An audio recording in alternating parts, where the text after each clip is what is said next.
This image is the Ace of Wands. I have to say, it's one of the strangest images that I've kind of drawn, I think. Definitely looks quite alien or lizard-like.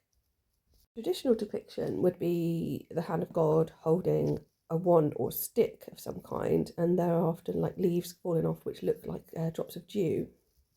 What's interesting here is this hasn't really got a head, but it's got this snake that's forming like a T on the head, and it's dangling down and holding in its what would be its hand a female figure with the crescent moon on their head, which I guess might represent this idea of Isis.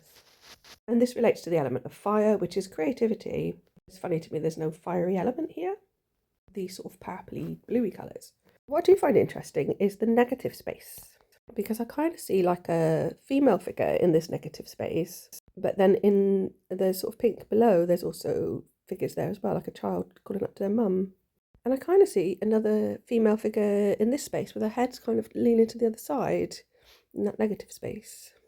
It reminds me a bit of the pose that the Virgin Mary would have.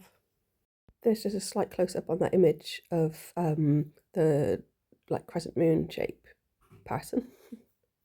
Within the body of this being, I do see separate creatures. So they're right at the very bottom. It looks like somebody on a surfboard, somebody behind them running after them, and then above that, like a rabbit, there's a person above that, like a giant almost, and like a horse or a goat behind them. Almost like cave painting symbols in the middle. There's sort of like a central character stood up, I don't know, holding up something green in their hand, perhaps a wand, I'm not sure. To the right of them is something that just looks like a pair of boobs, but with the horns on top again. According to my book, this card is meant to relate to career. I'm just getting the idea of creativity, inspiration, but like dream-like inspiration, you know, intuition, art, because I can see different faces inside the body. I think the idea is to follow your gut instinct, even if that seems messy. Thanks for listening, and please like and